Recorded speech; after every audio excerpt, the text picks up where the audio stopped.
सुलेमान का महल। और सुलेमान 13 बरस अपने महल की तामीर में लगा रहा और अपने महल को खत्म किया, क्योंकि उसने अपना महल लुबनान के बन की लकड़ी का बनाया। उसकी लंबाई 100 हाथ और चौड़ाई 50 हाथ और ऊंचाई 30 हाथ थी, और वो देवदार के सतूनों की 4 कितारों पर बना था, और सतूनों पर देवदार के शहतीर थे। और वो 45 शहतीरों के ऊपर जो सतूनों पर टिके थे पाट दिया गया था।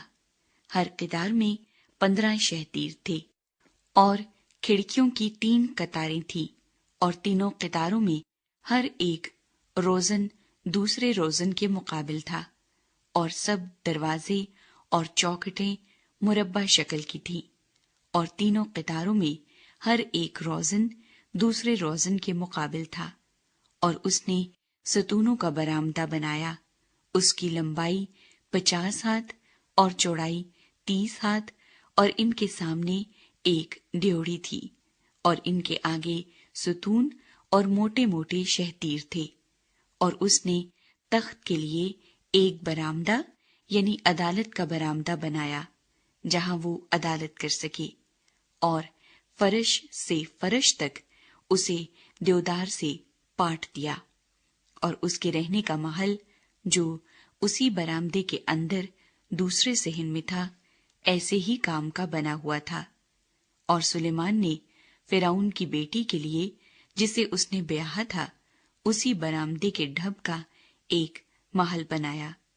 ये सब अंदर और बाहर बुनियाद से मुंडेर तक बेशकीमत पत्थरों यानी तराशे हुए पत्थरों के बने हुए थे, जो नाप के मुताबिक अर्रों से चीरे गए थे।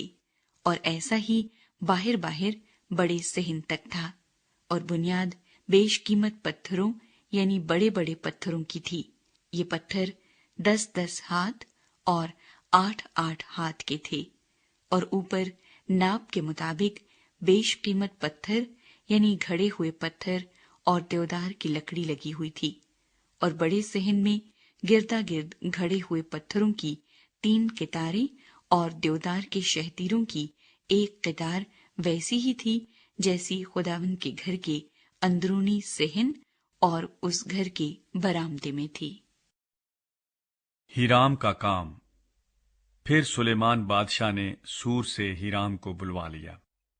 वो नफ्ताली के कबीले की एक बेवा का बेटा था, और उसका बाप सूर का बाशिंदा था और ठठेरा था।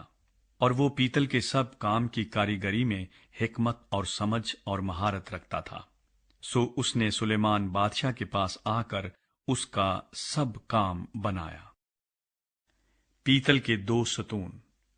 क्योंकि उसने 18-18 हाथ ऊंचे पीतल के 2 सतून बनाए, और एक एक का घेर 12 हाथ के सूत के बराबर था। और उसने सतूनों की चोटियों पर रखने के लिए पीतल ढालकर 2 ताज बनाए। एक ताज की ऊंचाई 5 हाथ और दूसरे ताज की ऊंचाई भी 5 हाथ थी। और उन ताजों के लिए जो सतूनों की चोटियों पर थे, 4 खाने की जालियां और जंजीर नुमा हार थे, 7 एक ताज के लिए और 7 दूसरे ताज के लिए। सो उसने वो सतून बनाए, और सतूनों की चोटी के ऊपर के ताजों को ढांकने के लिए एक जाली के काम पर गिरदा गिर्द 2 कितारें थी। और दूसरे ताज के लिए भी उसने ऐसा ही किया। और उन 4-4 हाथ के ताजों पर जो बरामदे के सतूनों की चोटी पर थे, सोसन का काम था। और उन दोनों सतूनों पर ऊपर की तरफ भी जाली के बराबर की गोलाई के पास ताज बने थे। और उस दूसरे ताज पर कितार दर कितार गिरदा गिर्द 200 अनार थे। और उसने हैकल के बरामदे में वो सतून खड़े किए। और उसने दाहिने सतून को खड़ा करके उसका नाम याकिन रखा, और बाएं सतून को खड़ा करके उसका नाम बोएज रखा।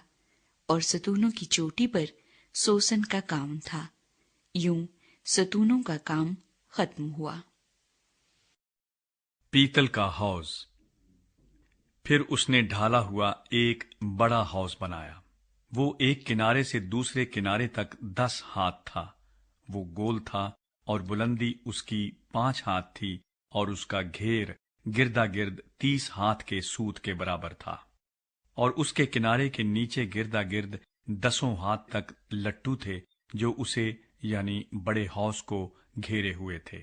یہ لٹو 2 قطاروں میں تھے، اور جب وہ ڈھالا گیا تب ہی یہ بھی ڈھالے گئے تھے، اور وہ 12 بیلوں پر رکھا گیا، 3 کے منہ شمال کی طرف، اور 3 کے منہ مغرب کی طرف، اور 3 کے منہ جنوب کی طرف، اور 3 کے منہ مشرق کی طرف تھے، اور وہ بڑا حوض انہی پر اوپر کی طرف تھا، اور ان سبھوں کا پچھلا دھڑ اندر کے رخ تھا، اور دل اس کا 4 انگل تھا، اور اس کا کنارہ پیالے کے کنارے کی طرح گلے سوسن کی مانند تھا، اور اس میں 2000 بت کی سمائی تھی۔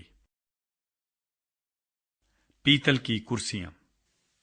اور اس نے پیتل کی 10 کرسیاں بنائی، ایک ایک کرسی کی لمبائی 4 ہاتھ اور چوڑائی 4 ہاتھ اور اونچائی 3 ہاتھ تھی، اور ان کرسیوں کی کاریگری اس طرح کی تھی، ان کے حاشیے تھے اور پٹروں کے درمیان بھی حاشیے تھے، اور ان حاشیوں پر جو پٹروں کے درمیان تھے شیر اور بیل اور کروبی بنے تھے، اور ان پٹروں پر بھی ایک کرسی اوپر کی طرف تھی، اور شیروں اور بیلوں کے نیچے لٹکتے کام کے ہار تھے، اور ہر کرسی کے لیے 4 پیتل کے پہیے اور پیتل ہی کے دھرے تھے، اور اس کے چاروں پایوں میں ٹیکیں لگی تھیں۔ یہ ڈھلی ہوئی ٹیکیں حوض کے نیچے تھیں، اور ہر ایک کے پہلو میں ہار بنے تھے، اور اس کا منہ تاج کے اندر اور باہر 1 ہاتھ تھا، اور وہ منہ 1.5 ہاتھ تھا، اور اس کا کام کرسی کے کام کی طرح گول تھا، اور اسی منہ پر نقاشی کا کام تھا، اور ان کے حاشیے گول نہیں بلکہ چکور تھے، اور وہ چاروں پہیے حاشیوں کے نیچے تھے، اور پہیوں کے دھرے کرسی میں لگے ہوئے تھے، اور ہر پہیے کی اونچائی 1.5 ہاتھ تھی، اور پہیوں کا کام رتھ کے پہیے کا سا تھا، اور ان کے دھرے اور ان کی پٹھیاں اور ان کے آرے اور ان کی نابیں سب کے سب ڈھالے ہوئے تھے، اور ہر کرسی کے چاروں کونوں پر 4 ٹیکیں تھیں، اور ٹیکیں اور کرسی ایک ہی ٹکڑے کی تھی، اور ہر کرسی کے سرے پر 1/2 ہاتھ اونچی چاروں طرف گولائی تھی، اور کرسی کے سرے کی کنگھیاں اور حاشیے اسی کے ٹکڑے کے تھے، اور اس کی کنگھیوں کے پاٹوں پر اور اس کے حاشیوں پر اس نے کروبیوں اور شیروں اور کھجور کے درختوں کو ہر ایک کی جگہ کے مطابق کندہ کیا، اور گردا گرد ہار تھے۔ 10 کرسیوں کو اس نے اس طرح بنایا، اور ان سب کا ایک ہی سانچہ اور ایک ہی ناپ اور ایک ہی صورت تھی، اور اس نے پیتل کے 10 حوض بنائے، ہر ایک حوض میں 40 بت کی سمائی تھی، اور ہر ایک حوض 4 ہاتھ کا تھا، اور ان 10 کرسیوں میں سے ہر ایک پر 1 حوض تھا۔ اس نے 5 کرسیاں گھر کی دہنی طرف اور 5 گھر کی بائیں طرف رکھیں، اور بڑے حوض کو گھر کے دہنے مشرق کی طرف جنوب کے رخ پر رکھا۔ ہیکل کے ساز و سامان کی مختصر فہرست۔ اور ہیرام نے حوضوں اور بیلچوں اور کٹوروں کو بھی بنایا۔ پس ہیرام نے وہ سب کام جسے وہ سلیمان بادشاہ کی خاطر خداوند کے گھر میں بنا رہا تھا تمام کیا، یعنی دونوں ستون اور ستونوں کی چوٹی پر کے تاجوں کے دونوں پیالے، اور ستونوں کی چوٹی پر کے تاجوں کے دونوں پیالوں کو ڈھانکنے کی دونوں جالیاں، اور دونوں جالیوں کے لیے 400 انار، یعنی ستونوں پر کے تاجوں کے دونوں پیالوں کے ڈھانکنے کی ہر جالی کے لیے اناروں کی 2 قطاریں، اور 10 کرسیاں، اور 10 کرسیوں پر کے 10 حوض، اور وہ بڑا حوض، اور بڑے حوض کے نیچے کے 12 بیل، اور وہ دیگیں اور بیلچے اور کٹورے، یہ سب ظروف جو ہیرام نے سلیمان بادشاہ کی خاطر खुदावन के घर में बनाए झलकते हुए पीतल के थे। बादशाह ने उन सब को यरदन के मैदान में सुकात और जरतान के बीच की चिकनी मिट्टी वाली जमीन में ढाला, और सुलेमान ने उन सब जरूफ को बगैर तोले छोड़ दिया, क्योंकि वो बहुत से थे, सो उस पीतल का वजन मालूम ना हो सका। और सुलेमान ने वो सब जरूफ बनाए जो खुदावन के घर में थे, यानी वो सोने का मसबा और सोने की मेज जिस पर नजर की रोटी रहती थी, और खालिस सोने के वो शमादान जो इल्हामगाह के आगे 5 दाहिने और 5 बाएं थे, और सोने के फूल और चराग और चिमटे, और खालिस सोने के प्याले और गुल तराश और कटोरे और चमचे और ऊद सोज, और अंदरूनी घर यानी पाकतरीन मकान के दरवाजे के लिए और घर के यानी हैकल के दरवाजे के लिए सोने के कब्जे। यूं वो सब काम जो सुलेमान बादशाह ने खुदावन के घर में बनाया खत्म हुआ। और सुलेमान अपने बाप दाऊद की मखसूस की हुई चीजों यानी सोने और चांदी और जरूफ को अंदर लाया और उनको खुदावन के घर के खजानों में रखा।